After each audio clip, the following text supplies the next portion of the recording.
I'm sorry. Stream, I just realized I was muted. So I did that fifth period too for much longer though. But nobody said anything. So hopefully you can hear me. All right. And I'll go over this at the end so that you guys that are streaming can catch what you missed. Okay. Let's watch a video. Does that sound good? That's what your assignment's about. Probably a pretty good idea to watch it. I'm going to stop this for y'all, but don't log in yet. We're going to go to this video, and I'll turn the lights off, and you can watch CP Gray's take on life.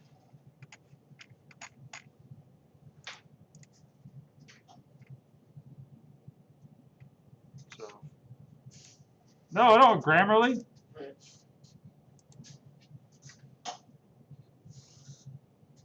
Every human used to have to hunt or gather to survive, but humans are smartly lazy, so we need tools to make our work easier. From sticks to plows to tractors, we've gone from everyone needing there's a major grade on this, so you should watch it. With almost no one needing to make food.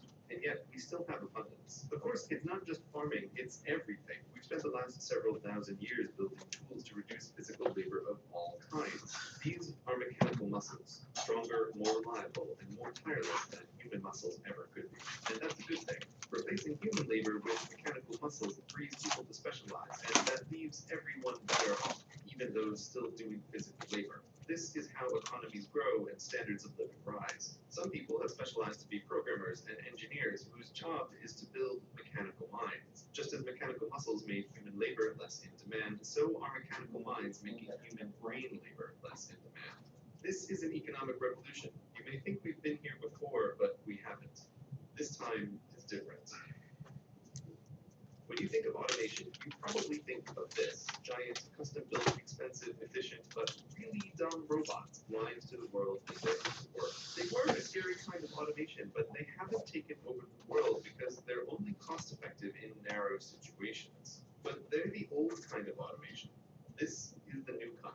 Meet Baxter. Unlike these things, which require skilled operators and technicians and millions of dollars, Baxter has vision and can learn what you want him to do by watching you do it. And he costs less than the average annual salary of a human worker.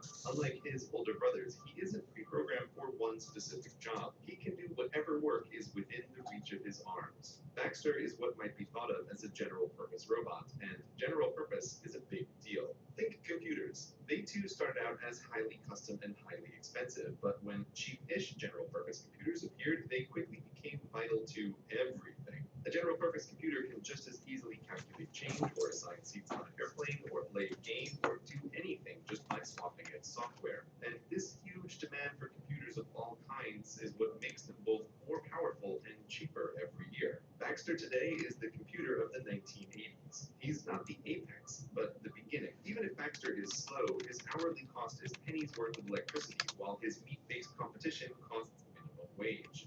A tenth of the speed is still cost-effective when it's 100th the price. And while Baxter isn't as smart as some of the other things we will talk about, he's smart enough to take over many low-skilled jobs. And we've already seen how dumber robots than Baxter can replace jobs. In new supermarkets, what used to be 30 humans is now one human overseeing 30 cashier robots. Or take the hundreds of thousands of baristas employed worldwide. There's a barista robot coming for them. Sure, maybe your guy makes the double mocha whatever just perfect and you'd never trust anyone else, but millions of people don't care and just want a decent cup of coffee. Oh, and by the way, this robot is actually a giant network of robots that remembers who you are and how you like your coffee, no matter where you are. Pretty convenient. We think of technological change as the fancy, new, expensive stuff, but the real change comes from last decade's stuff getting cheaper and faster. That's what's happening to robots now. And because their mechanical minds are capable of decision-making, they are out-competing humans for jobs in a way no pure mechanical muscle ever could.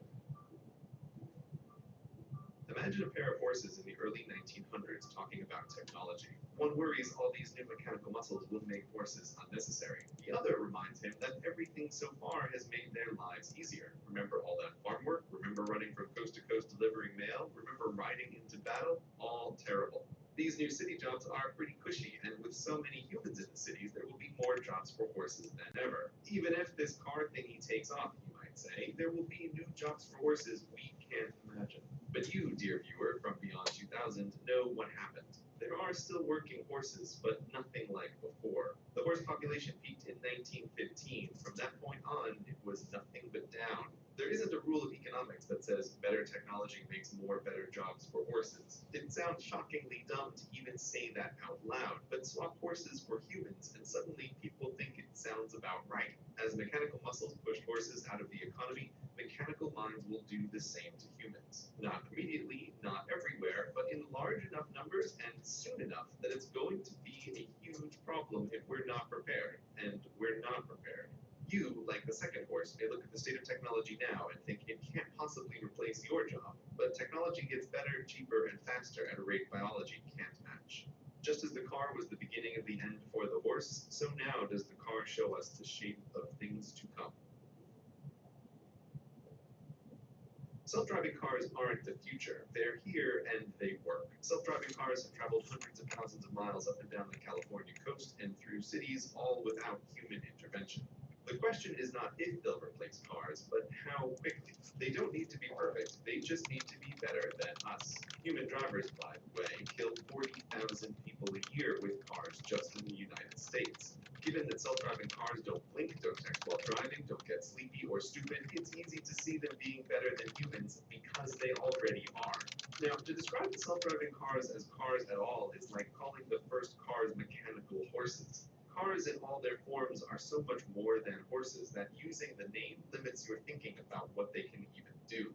Let's call self-driving cars what they really are. Autos, the solution to the transport objects from point A to point B problem.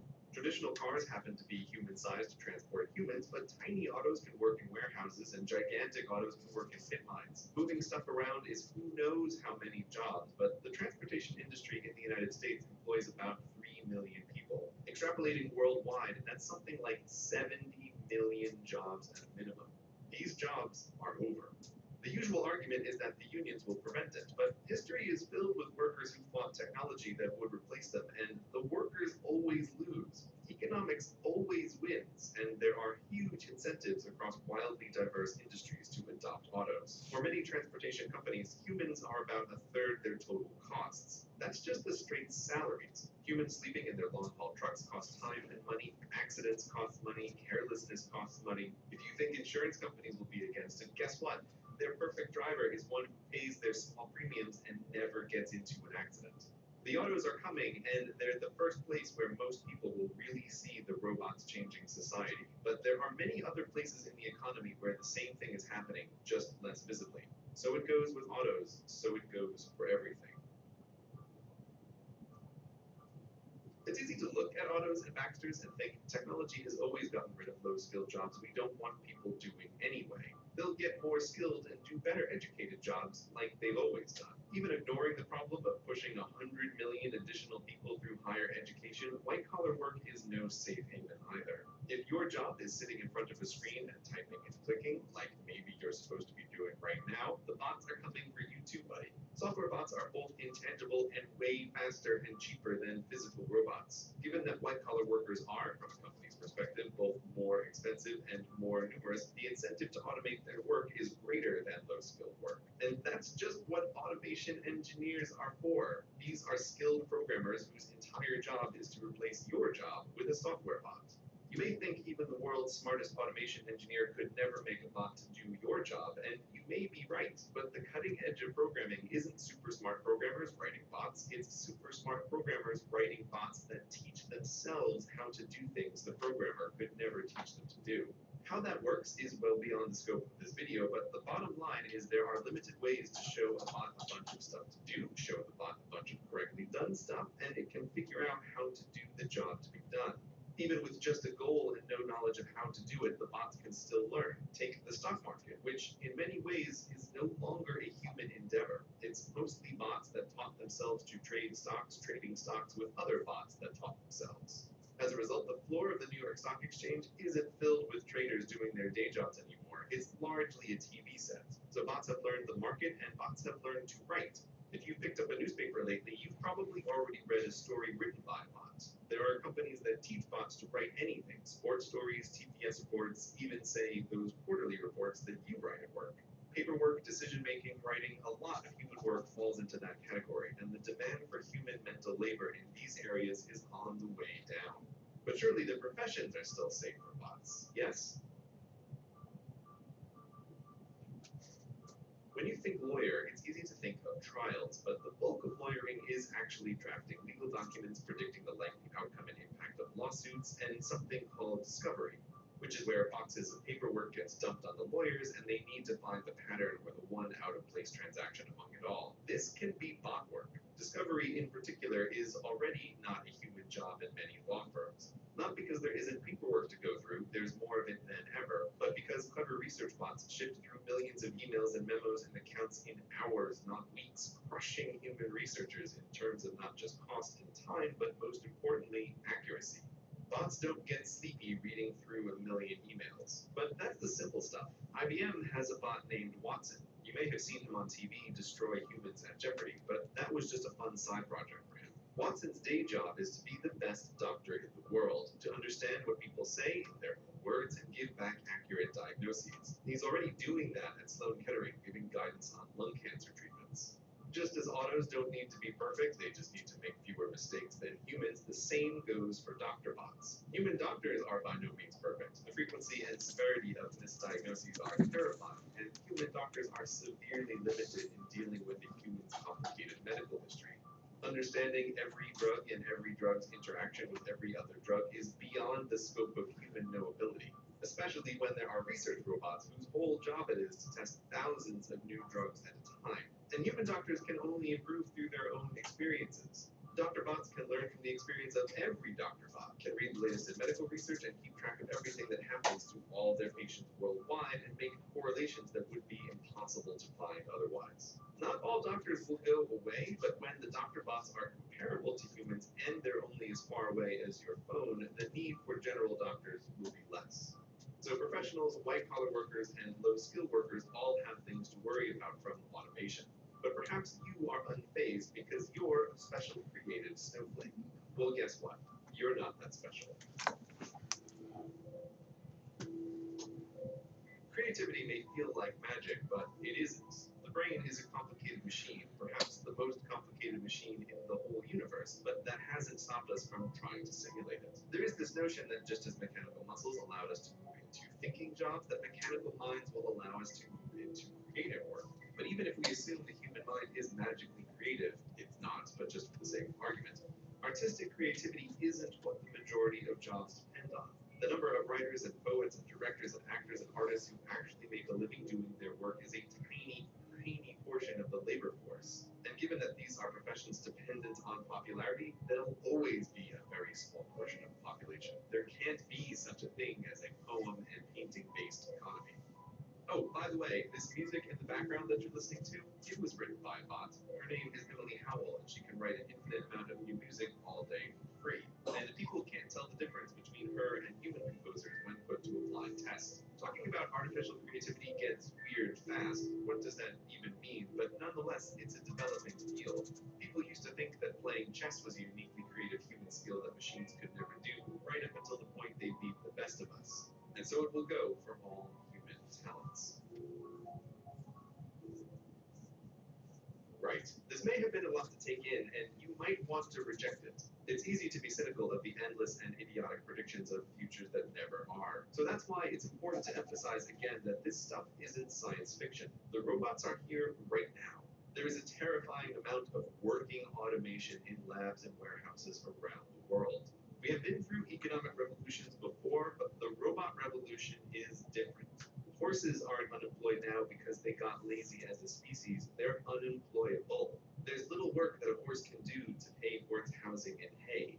And many bright, perfectly capable humans will find themselves the new horse, unemployable through no fault of you still think new jobs will save us, here's one final point to consider. The US Census in 1776 tracked only a few kinds of jobs. Now, there are hundreds of kinds of jobs, but the new ones are not a significant part of the labor force. Here's the list of jobs ranked by the number of people who perform them. It's a sobering list with the transportation industry at the top. Continuing downward, all of this work existed in some form 100 years ago, and almost all of them are easy targets for automation. Only when we get to number 33 on the list is there finally something new. Don't think that every barista or white-collar worker need lose their job before things are a problem. The unemployment rate during the Great Depression was 25%. The list above is 45% of the workforce. Just what we've talked about today, the stuff that already works, can push us over that number pretty soon. And given that even in our modern technological wonderland, new kinds of work aren't a significant portion of the economy, this is a big problem.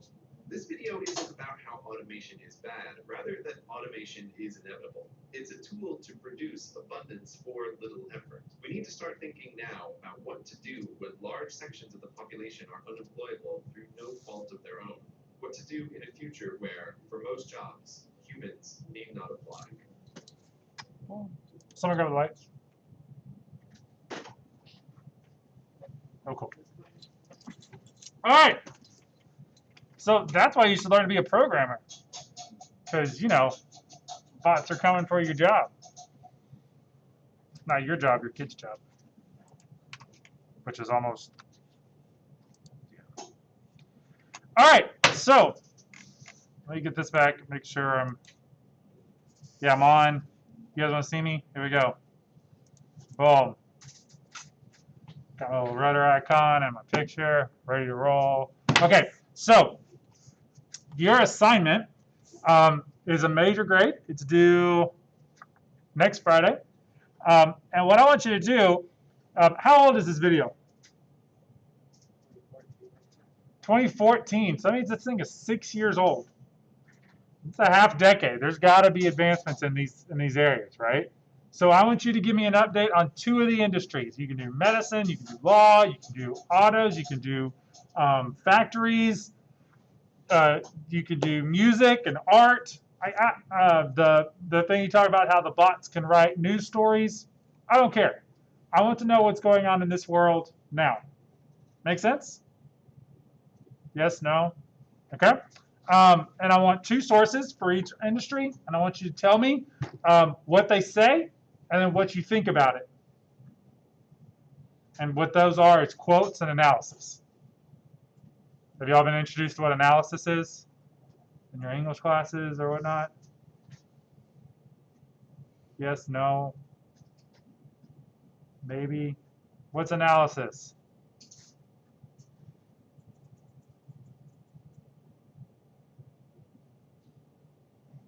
Would you like me to explain it again? Or in a different way? Or more? You just wish you were home right now because you haven't been in school for like months. I'm sorry for your loss.